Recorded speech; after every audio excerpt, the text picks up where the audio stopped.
Hey everyone, it's Woodman.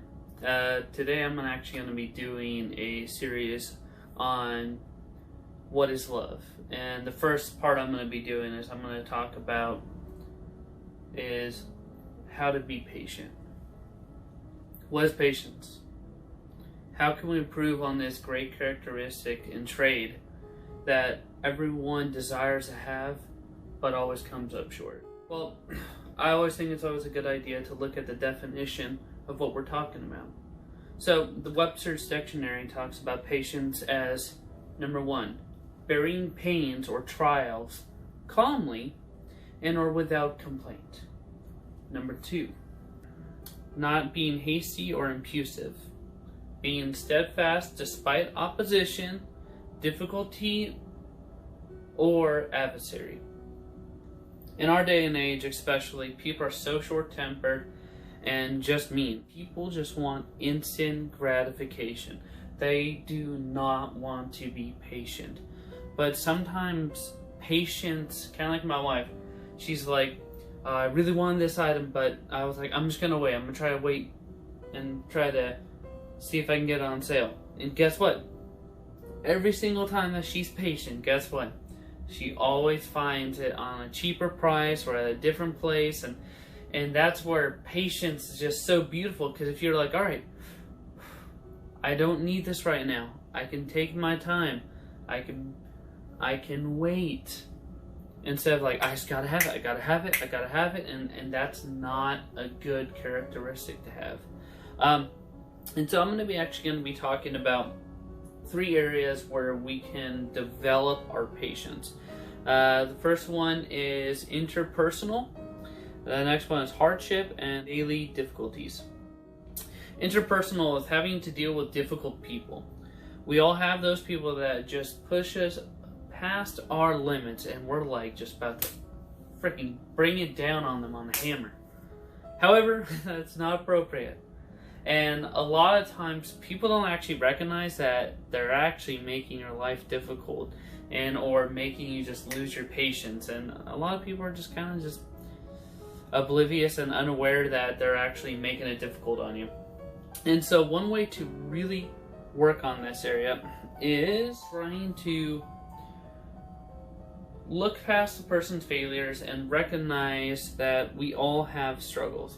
And the key to this is having empathy, because with empathy it allows you to understand and feel and see the person's perspective on this. And so you really need to try to work on your empathy. And empathy just simply means putting oneself in the other person's shoes.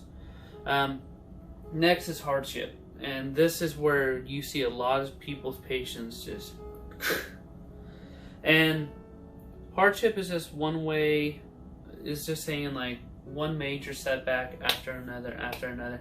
That could be financial, that could be health, that could be relationships. And no one wants to go through this. But it's a good thing, because when you go through a hardship, it produces patience if you're being wise about it. It's just like bodybuilders. No one wants to undergo suffering without any results. Just like when you work out, you want to grow your muscles, but you have to tear them so that you have to push beyond your limit to get to that place so that you can have that growth. Another thing that I like is James chapter 1, 2, 3. It says, "My brethren, count it all joy when you fall into various trials, knowing that the testing of your faith produces patience." I know that some of you aren't believers or whatever, but there's some really good wisdom in this. A lot of times people are like, I want to work on this, I want to do this, but a lot of times it takes you going through something to be able to get to that next place so that you can succeed, which I believe you can succeed. And the first step is understanding what love is, and understanding the next step of that is, which is patience, and that's why I'm teaching this. And then next is daily difficulties. We can't just let our daily life rob us of our patience. This goes with a great quote that I found from a Chinese proverb. It says, One moment of patience may ward off great disaster.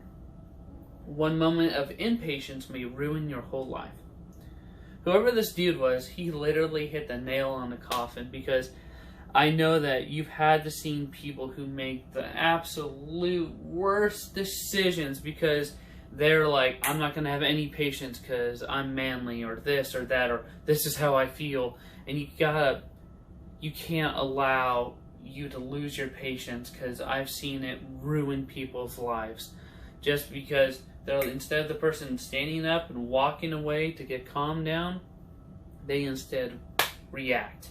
And versus just being a little bit patient, they could have saved their life and others around them, because when one loses their patience, it's not only affecting yourself, it's affecting others. And so one way to work on that is try to see where this anger is, because usually people who lose their patience, they're really angry. So try to find out where your anger is, because that's not good. And that's why you need love, and that's why you need patience, and that's why I'm teaching you guys this. So in closing, just learn to breathe. We talked about interpersonal relationships, hardships, and daily struggles, just like driving through traffic and all that. You gotta learn how to be calm. Take a deep breath. Try to see the big picture. So I thank you guys. I love you, and I hope you like this. Thank you for subscribing. Woodman out.